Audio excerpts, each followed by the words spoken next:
Let's begin with the biggest one. You are curious about one gel, right? You want a gel for your wash and go, and then you check out a product, you like the reviews, and then you see, right, they also have the shampoo, the conditioner, the oil, the leave-in, the mask, the edge control, everything ends up in your shopping cart. It feels smarter because per unit, the pricing looks better in a bundle, and the marketing promises you system synergy. And the reviews tell you great things. Doesn't help either that the natural hair influencers demo the whole line, and suddenly buying the one product for the one problem you had feels incomplete. No, no, no, no, you need the whole thing. 2 months later, the gel is half used, 3 jars barely untouched, and because you changed everything all at once, you don't even know what is working in your routine anymore. Here's the guardrail. Turn your curiosity into a single target test. That's it. Name the real constraint. Is it that the mornings take too long for you to put your hair together? Is it that your gym, when you sweat, when you go to the gym, it does away with the hold, or when it is humid, your hair gets so frizzy? Then buy the one product that addresses that one problem. That's it. Run it inside your current system for 4 weeks, for 8 weeks, for 12 weeks. And only buy it if, of course, we can afford it. And only when it earns its place in our product stash do you consider buying a second item if that one solves a second problem. If you must purchase a bundle, maybe go for the smaller size, the travel kit. But if we are buying products, bundles of products, just because they are all in the same line, that does not really help us at all, and that is not normal, I'm sorry to say. The next thing we normalize is backups upon backups. The just in case drawer, just in case you finally found the leave-in that you like. Your hair likes it, you like it, it goes on sale. Of course, you pick up 2 more of them, then obviously a third one ends up in your cart. Then there is a seasonal sale, and of course, we need that one as well, so we add that to our basket.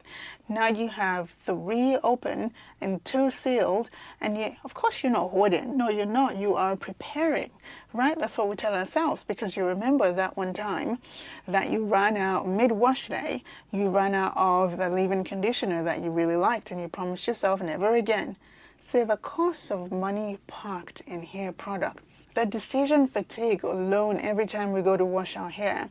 And now the fact that you cannot try something else because you have a stash of 6 bottles of this one leave-in conditioner at home. This is not normal. Why? You never really learn how long it takes for a bottle to run out. That information is very important to us.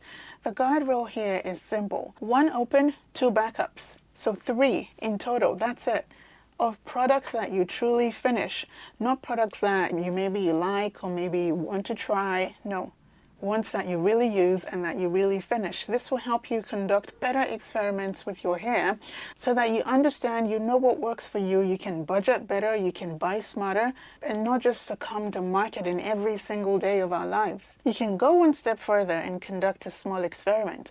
Put a sticker on the back of your product, your bottle, your conditioner, with an open date, and see exactly how long it takes for you to finish this product, so that you learn what your actual cadence is. If it's your favorite product, now you know I finish this leave-in in 10 weeks or in 6 weeks, and now you know you do not need 17 backups because you can just buy it every 6 weeks. Buy to your timeline, not the sale that they have coming up this weekend. Next is scent chasing. Of course, we want the products to smell the same.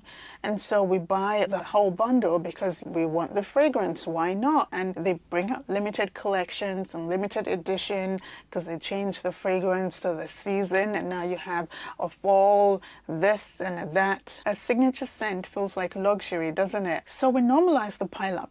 Of course we want to smell like summer during the summertime. Scent becomes the promise of clean and finished. The catch is you can end up with a scalp itch and blame it on something else, not knowing that it's from your shampoo. You can get a headache, or you can even get product clashes that make you think that, oh, the gel does not work for me, when in fact, the fragrance cocktail of it all is your enemy. Look, if you are not allergic to fragrance, by all means, purchase whatever brings you joy.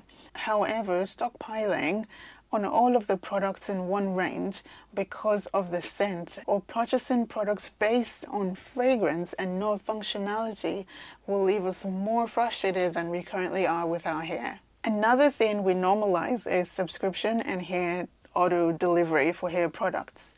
The hair box that you loved last spring is still arriving out of habit. Auto delivery ships out a new conditioner to you every month, but the conditioner you have lasts 6 weeks or lasts 9 weeks, yet you get a fresh new one every month.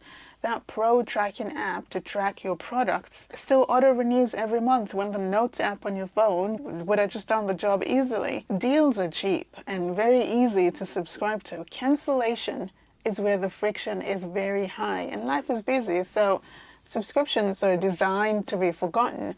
Meanwhile, here you are stockpiling and your cash is just trickling away every day. This is not normal. We cannot keep living like this. We need to do better things with our money.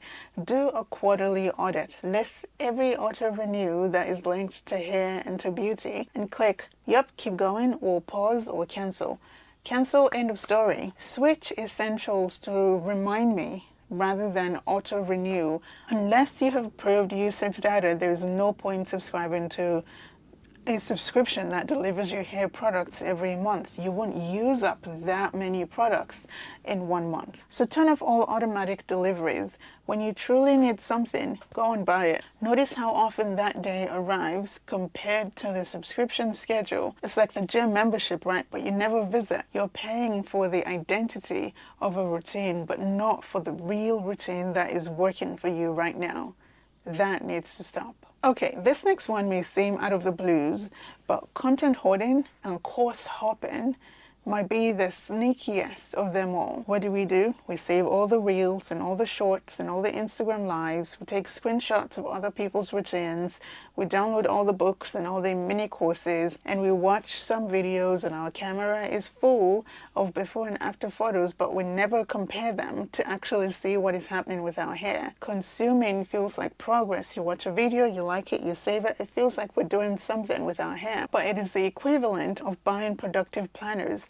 The dopamine hit of a new tip beats the discipline of running an experiment for 4 weeks, for 8 weeks, for 12 weeks, trying to find out what works for you. So your variables change every week, and now you never learn your pattern. You don't know anything about your hair. You don't know what to do with your hair. Your hair does not listen. Your hair is too hard. All you need is one plan for your month. One plan, one routine, one set of products, end of story. Delete everything else. You don't need them, but you need to do the hard work of finding out what works for your hair. Track your routine so wash day is not a surprise every weekend. Master your signature style so you know exactly what you're doing with your hair. Master your style cycle so you know the evolution of your style from wash day to wash day. When I wash my hair, I put it in twists, then a twist out, then a bun, then I wash my hair, and then the cycle continues again. We need to know what the cycle is for our own hair and stop changing everything that we do every 2.5 seconds. Master your hair so that you're not the person who doesn't know what to do with her hair. Next is perfection redos and micro fixing. That's what I like to call it. You redo your twister at 11 p.m. at night. Why? Because one twist just is not looking as defined as you like it to look. You smooth your edges 3 times a day. You restart wash day because the style you did, you didn't really like it. It didn't come out well, so you jump back in the shower and you do it all over again. The routine becomes a loop instead of a cycle, and part of this is not your fault. Online, we reward the best visuals, perfectly nicely clumped hair, right? Shiny curls, we like that. And in a noisy week, fixing your hair feels like some control, but the cost is unnecessary manipulation. That is the cost. There's also lost data, because now your style never lives to day 3, so you don't even know if the products worked, how they worked. You can't tell. Instead, what we need is to define what good enough is for you. Decide your non-negotiables. I want to sleep comfortably. That's one of mine. No pain in my scalp. No visible flakes. That can be another one. Or I want a style that lasts 3 weeks. Or I want a style that lets me wash my hair every 3 days because I go to the gym. What is good enough for you? Then stop when those are met. You don't need to solve every single problem your hair has. Why? Because those problems are the characteristics of your hair. Also, changing our hair every 2.5 seconds just because we can, sprucing it up, making it look extra better, extra shiny, extra juicy, extra all the extras, just tells your brain that your hair is not good enough as it is, and you must do something to it every day, every night for it to be good enough. And that is not true. Thank you so much for watching. I will catch you in the next one. I really appreciate you. Have a wonderful day. Bye.